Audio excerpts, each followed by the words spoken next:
प्यारे दर्शकों नमस्कार। तारीख आज 31 मार्च 2025 दिन सोमवार, हिंदी तिथि चैत्र महाशुक्ल पक्ष द्वितीया। आइए नजर डालते हैं हमारे पैर राज्य उत्तराखंड की तमाम बड़ी खबरों पर। वीडियो शुरू करने से पहले कमेंट बॉक्स में जय हिंद लिखकर हमें सपोर्ट करें और हाँ, वीडियो को पूरा जरूर देखें क्योंकि इस वीडियो में हम जानेंगे बिजली, पानी, मौसम, सरकार के नए नियम, ऐलान। तो चलिए शुरू करते हैं। बेटियों को तोहफा। चंपावत में प्रदेश के पहले महिला स्पोर्ट्स कॉलेज का शासनादेश जारी। चैत्र नवरात्र के पहले दिन सरकार ने महिला खिलाड़ियों को तोहफा दिया।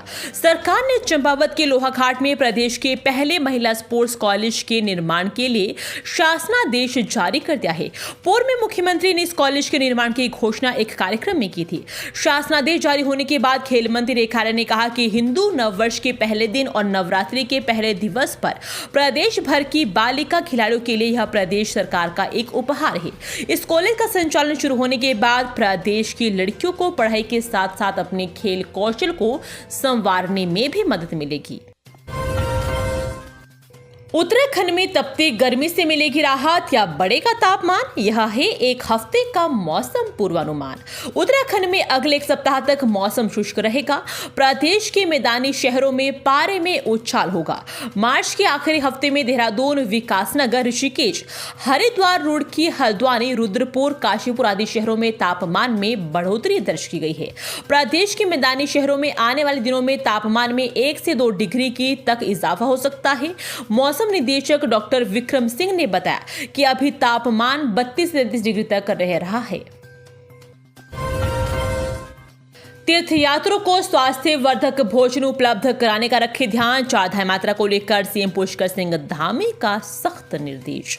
उत्तराखंड सरकार ने चारधाम यात्रा मार्ग पर तीर्थयात्रियों को स्वास्थ्य वर्धक भोजन उपलब्ध कराने के उद्देश्य से थोड़ा कम अभियान शुरू कर दिया।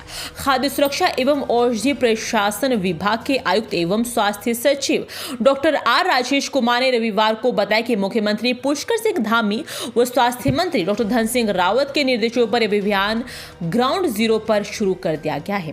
उन्होंने बताया कि इस पहल का मुख्य उद्देश्य भोजन में अतिरिक्त नमक, चीनी और वसा की मात्रा को नियंत्रित करना है, जिससे हृदय रोग, मधुमेह और हाई ब्लड प्रेशर जैसी बीमारियों से बचाव किया जा सके। उन्होंने बताया कि रेस्तरां एवं भोजनालयों को प्रोत्साहित किया जा रहा है कि वे शेफ और खाद्य विशेषज्ञों के सहयोग से स्वास्थ्य वर्धक व्यंजन तैयार करें और पोषण संतुलन का भी ध्यान रखें। देहरादून वालों के लिए बुरी खबर। नए मास्टर प्लान को झटका, पुराने प्लान को बढ़ाया गया। मसूरी देहरादून विकास प्राधिकरण के नए मास्टर प्लान को झटका लग गया है। वर्ष 2041 तक के जीआईएस मास्टर प्लान को 1 अप्रैल 2025 से लागू किया जाना था, लेकिन इन वक्त पर मास्टर प्लान के ड्राफ्ट में गड़बड़ी पाए जाने और जांच के क्रम में इसमें विलंब हो गया। ऐसे में 31 मार्च 2025 को समाप्त हो रहे वर्ष 2005 से 25 के मास्टर प्लान को ही आगे बढ़ाया जाएगा। इस संबंध में विधिवत आदेश भी जारी किए जाएंगे। सचिव आवास डॉक्टर आर मीनाक्षी सुंदरम के अनुसार वर्ष 2041 तक के जियोग्राफिक इंफॉर्मेशन सिस्टम आधारित मास्टर प्लान का ड्राफ्ट मार्च 2023 में तैयार किया गया था। उत्तराखंड पुलिस की बड़ी कार्रवाई। नशा तस्कर पर गैंगस्टर एक्ट के तहत कसता शिकंजा। उत्तराखंड की अल्मोड़ा पुलिस ने नशा के सौदागरों पर सख्ती बरतते हुए 3 के खिलाफ गैंगस्टर एक्ट के तहत मुकदमा दर्ज किया है। प्राप्त जानकारी के अनुसार इसी साल 11 फरवरी को अल्मोड़ा की देघाट पुलिस ने एक पिकअप वाहन और बलेनो कार से 29 लाख रुपए मूल्य का गांजा बरामद कर 2 तस्करों सुंदर सिंह और खीम सिंह निवासी गण देघाट अल्मोड़ा को गिरफ्तार किया था। कुछ दिनों बाद सरगना कुलदीप निवासी देघाट अल्मोड़ा को भी गिरफ्तार कर लिया था। पुलिस को जांच में पता चला कि तीनों आरोपी लंबे समय से गिरोह बनाकर नशा तस्करी के धंधे में लिप्त थे और अवैध रूप से धन अर्जित कर रहे हैं। गिरोह का सरगना कुलदीप सिंह के विरुद्ध मादक द्रव्य अधिनियम के अलावा आबकारी अधिनियम में भी मुकदमा दर्ज है। पूर्व इंजीनियर से 1 करोड़ रुपए से ज्यादा की ठगी, डिजिटल अरेस्ट का डर दिखाकर खेला खेल। पूर्व इंजीनियर से 1 करोड़ रुपए से ज्यादा की ठगी, डिजिटल अरेस्ट का डर दिखाकर उत्तराखंड में पूर्व इंजीनियर से 1 करोड़ रुपए से ज्यादा ठगी कर डाली। पीड़ित की शिकायत पर पुलिस ने केस दर्ज कर मामले की जांच शुरू कर दी है। कथित सीबीआई अफसर बताकर हल्द्वानी के रिटायर्ड इंजीनियर को ह्यूमन ट्रैफिकिंग में गिरफ्तार गिरोह में शामिल होने का डर दिखाकर डिजिटल अरेस्ट कर लिया। आरोपियों ने उनसे 1 करोड़ 2,25,000 की साइबर ठगी की पंतनगर साइबर थाना पुलिस ने तहरीर पर केस दर्ज कर लिया है। नवरात्र में फलाहार पर महंगाई की मार, थाली भी हुई महंगी, कीमतों में 20% की बढ़ोतरी। नवरात्र के पहले ही दिन फलों के दाम आसमान छूने लगे हैं। बाजार में केले की कीमत 60 रुपए दर्जन से सीधे 80 रुपए दर्जन तक पहुंच गई। बाकी अन्य फलों में 20% की बढ़ोतरी देखने को मिली है। पवित्र चैत्र नवरात्र का पहला नवरात्र शुरू हो गया है।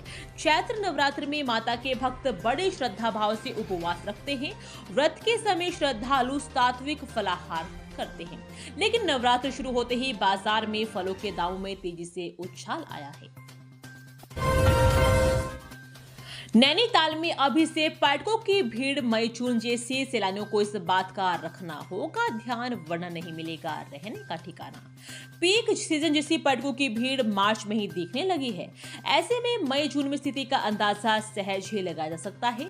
शनिवार को होटल होमस्टे पैक होने के साथ ही पार्किंग भी फुल रही। सैलानियों की बढ़ती संख्या देख पर्यटन कारोबारियों के चेहरों पर चमक नजर आई। अगर आप अभी नैनीताल आने का प्लान कर रहे हैं तो पहले ही बुकिंग करवा लें।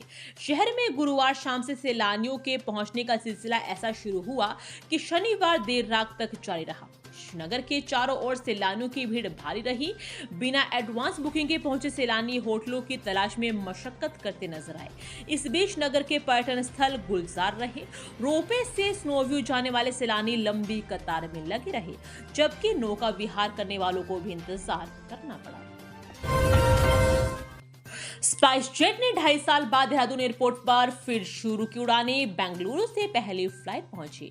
देहरादून एयरपोर्ट पर करीब 2.5 साल बाद विमानन कंपनी स्पाइस जेट ने वापसी करते हुए अपनी फ्लाइट को उतारा।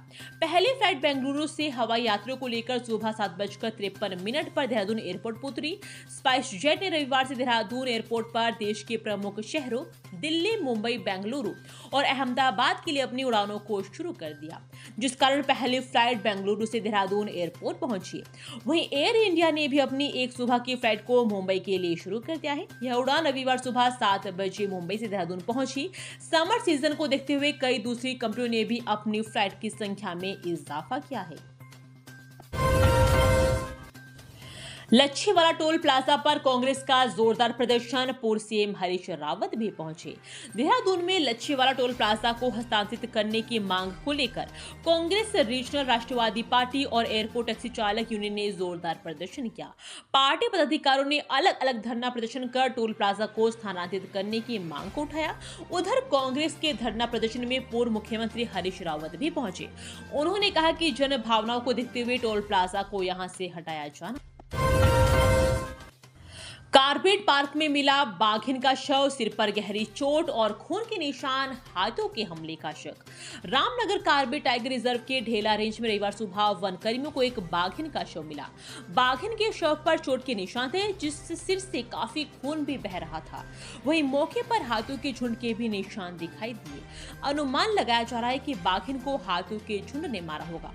कारपेट टाइगर रिजर्व के निदेशक डॉक्टर साकेत वडोला ने बताया कि बाघिन के शव का पोस्टमार्टम किया जा रहा है।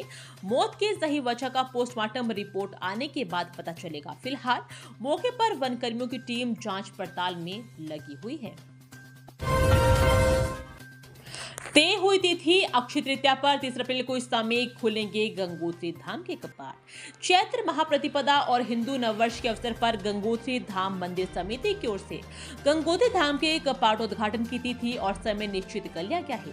आगामी 30 अप्रैल को गंगोत्री धाम के कपाट अक्षय तृतीया पर शुक्ल पक्ष में सुबह 10:30 पर विधि विधान के साथ श्रद्धालुओं के लिए खोल दिए जाएंगे।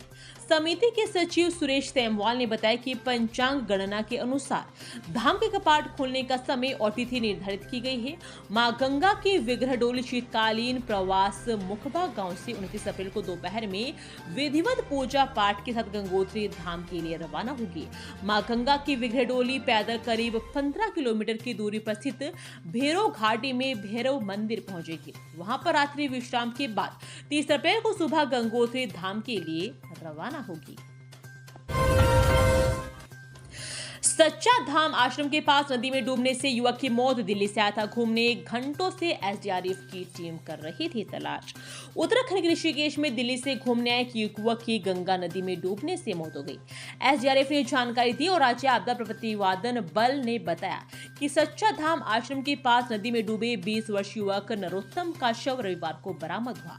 प्राप्त जानकारी के अनुसार नरोत्तम अपने 4 मित्रों के साथ दिल्ली से ऋषिकेश घूमने आए थे और शनिवार को गंगा के किनारे नहाते समय अचानक वह पानी के तेज बहाव में बह गए। सूचना पर एसडीआरएफ की टीम मौके पर पहुंची और नदी में उनकी तलाश भी शुरू कर दी। कई घंटों की तलाश के बाद रविवार सुबह नरोत्तम का शव बरामद किया गया। ये थी आज की फटाफट खबरें। हम मिलेंगे अगले बुलेटिन में, तब तक के लिए धन्यवाद। जय हिंद।